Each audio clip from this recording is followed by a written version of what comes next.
Sveiki! Mans vārds ir Vita Solo, un es šodien mašīnā, bet kamēr ir laiks un kamēr ir runājamais, es gribu jums šo te pastāstīt. Un šīs dienas tēma ir par piedošanu. Tātad ļoti aktuāla tēma, par kuru daudz tiek runāts, un daudz tiek apspriests un daudz tiek meklēts sevī, kā tad izdzīvot šos te procesus, kā piedot un patiesībā, ko tad tas nozīmē. Un tieši ar to es arī gribu sākt, jo tas, ko es esmu pamanījis, ka cilvēkiem bieži vien ir nepareiza izpratne par piedošanu, un par šo te es arī gribu runāt un pastāstīt vairāk. Tātad, kas notiek? Tas, kā bieži vien tiek izprasta piedošana, tas ir stāsts par to, ka es tev tagad piedošu, jā, tātad es izlikšos, ka nekas nebija, ka tas, kas notika, ka tas nebija, un tu savukārt mainīsies un tagad rīkosies savādāk. Un pēc tam seko vēl lielāka pārmetumi par to, ka es taču tev piedevu. Kā tu varēji tā atkal izrīkoties, vai ne? Un tieši tāpēc tā notiek, ka tā nav šīta īstā piedošana. Jā, tad kas ir piedošana? Piedošana patiesībā ir stāsts par to, ka vienkāršākā valodā runājot, piedot nozīmē pieņemt cilvēku tādu, kāds viņš ir. Ja? Ar visiem viņa plusiem un ar visiem viņa mīnusiem, ar visu viņa pagātni, ar visām viņa negatīvajām īpašībām, ar visu viņa stāstu, ar visu to, kāds viņš ir patiesībā, kā viņš runā, kā viņš uzvedās, ko viņš dara. Ja? Tad cilvēku tādu, kāds viņš patiesībā ir. Un tas ir viens no dzīves lielākajiem uzdevumiem un lielākajiem izaicinājumiem. Un te piedošanā stāsts ir ne tikai par citiem cilvēkiem, bet arī par sevi. Piedot sev un piedot citiem. Patiesībā nozīmē pieņemt sevi un pieņemt citus tādus, kādi tie patiesībā ir. Ja? Un tālāk nākamais caur šo piemēru, caur ko es iesāku, jā, tātad piedot nenozīmē ļaut lietām atkal notikt, jā, ļaut cilvēkam turpināt darīt to, ko viņš dara, jā, un domāt, ka tagad būs savādāk. Viena liela kļūda šajā piedošanā tad ir tā, ka liekas, ja jau es piedevu, tad tagad cilvēks mainīsies. Taču lielākajā daļā gadījumu tā nav patiesība. Tad, kad tu pieņem situāciju, pieņem cilvēku, ja, pieņem šo te patiesību, tad mainās tava attieksme, tava uzvedība, tava rīcība, tas, kā tu attiecies pret šo te cilvēku, kā tu attiecies pret šo te situāciju, kā tu rīkojies, kā tu mainies, pieņemot to, ka patiesība ir tieši tāda, kāda viņi ir. Un kāpēc cilvēkiem ir grūti piedot? Tāpēc, ka bieži vien ir grūti samierināties ar patiesību, grūti pieņemt patiesību, pieņemt realitāti, ja gribās dzīvot ilūzijā par to, kad lietas varētu mainīties, kad kaut kas varētu būt savādāk, un kad es te varētu kaut ko ietekmēt un izmainīt, jā, bet mēs nevaram mainīt citus cilvēkus, mēs nevaram mainīt situācijas, mēs varam mainīt sevi un savu attieksmi pret citiem. Tieši tāpēc piedot nozīmē pieņemt un saprast, kā tad es varu rīkoties šajā te realitātē, šajā jaunajā realitātē, kur es ieraudzīju, atzinu, pieņēmu, ko tad man ar to tagad darīt, kas ir labākais, kā es šeit varētu rīkoties, lai nenodarītu pāri patiesībā ne sev, ne tam otram cilvēkam, ja? Ko tad man ar to darīt. Un attiecīgi, piedot nevienmēr nozīmē atkal uzticēties, atkal paļauties, jā, un atkal ļaut sev darīt pāri, pieņemsim, ja tas ir ticis darīt. Jo piedot mēs parasti nevaram šīs lietas, kur ir šķietam, ka mums ir nodarīts pāri, kur ir kaut kāda aizvainojuma, kur ir kaut kādas sāpes, ja, tātad mēs nespējam piedot. Un piedošana nozīmē to, kad es saprotu un pieņemu, ka jā, tātad tas man nodara pāri, tas man nedara, tas nav priekš manis, es to atzīstu, pieņemu un saprotu, ko ar to darīt tālāk. Jā, man ir tiesības no tā izvairīties. Jā, man ir tiesības atdalīties.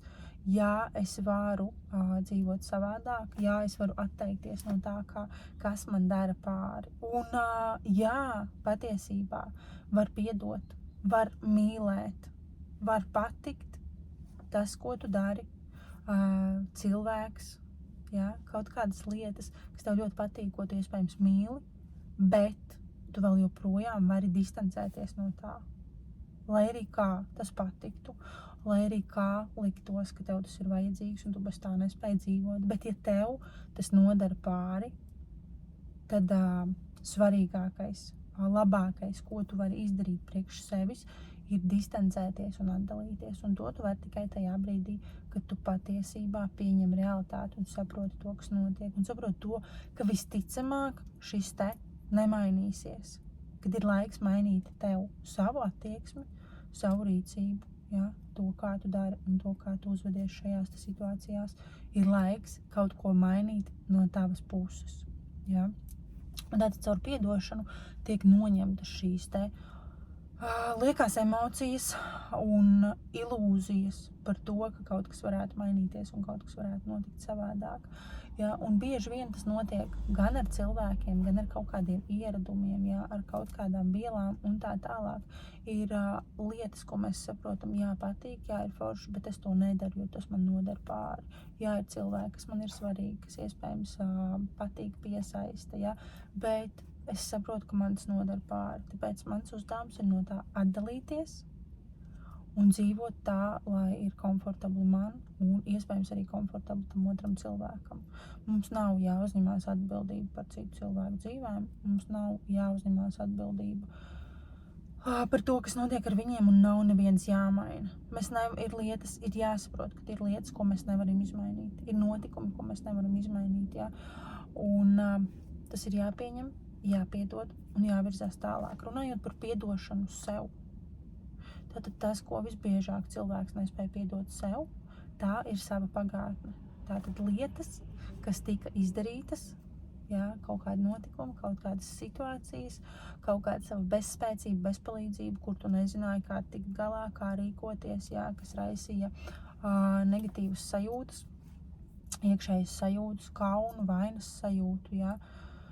Varbūt tās šo te bezspēcību šajā situācijā, neziņu, jā, kaut kādus pazemojumus, kur tu vienkārši nezināji piedot sev to, ka tu nezināji, ka tu nesaprati, jā, ka tad bija tā, kā bija, ka tu kļūdījies, ka tā ir tava pagātne.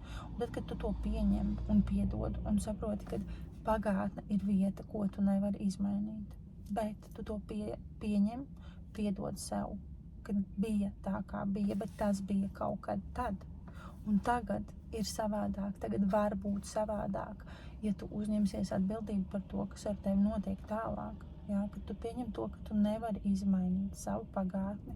Jā, iespējams, tas nebija tas labākais, iespējams, tas nebija tas gudrākais, bet tu rīkojies atbilstoši situācijai, atbilstoši savām prasmēm, savām zināšanām un izdarīji labāko, ko tu varēji izdarīt tajā brīdī un tajā situācijā. Un tad, kad tu to pieņem, piedod sev, jā, atlaid šo pagātni un saproti, ka šodien ir jauna diena, jauna iespēja. Tu esi jauns cilvēks, tu esi savādāks, tev ir vairāk zināšanu, tev ir vairāk gudrības, jā, tu vari paņemt savas mācības no pagātnes, un tu vari izdarīt jaunus secinājumus un rīkoties savādāk. Tad tu atdali sevi no šīs te pagātnes, kuru tu nespēji mainīt, pieņem sevi šodienā, kurā tu šobrīd esi, un vari mierīgāk doties tālāk, jā. Tātad tu pieņem sevi tajā, kas tu esi šodien, un atdalies no pagātnes, kas vairs nav patiesība par tevi. Tieši tas nozīmē piedot. Tieši šis te ir tas sarežģītais patiesībā process, jā, ar kuru mums ir jādzīvo, jāstrādā, jāatbrīvojas no nevajadzīgā, jāpieņem realitāte, ja, un pieņemot realitāti bieži vien nākas daudz ko mainīt savā ikdienā, šodien, šeit un tagad. Un šīs pārmaiņas nevienmēr gribās, jo pārmaiņas vienmēr ir par stresu, pārmaiņas vienmēr ir par kaut kādu jaunu rīcību, jaunu darbību, pārmaiņas vienmēr ir par nezināmo, tāpēc ir grūti ieviest pārmaiņas, tāpēc bieži vien gribās dzīvot šajā nepiedošanā, jo piedošana, patiesības, realitātes pieņemšana liks ieviest izmaiņas. Bet es gribu aicināt nebaidīties no izmaiņām, nebaidīties no kaut kā jauna, bet piedot, atlaist, pieņemt un doties tālāk, lai veidotu savas dzīves pēc saviem noteikumiem, pēc saviem ieskatiem un lai veidotu sevi par laimīgiem un priecīgiem cilvēkiem savā ikdienā un tieši caur to pašu nodotu arī pārējiem. Tas ir tas, ko es jums arī novēlu. Šodienai tas arī viss. Priecāšos par katru laiku, par katru komentāru un tiekamies jau nākamajos video.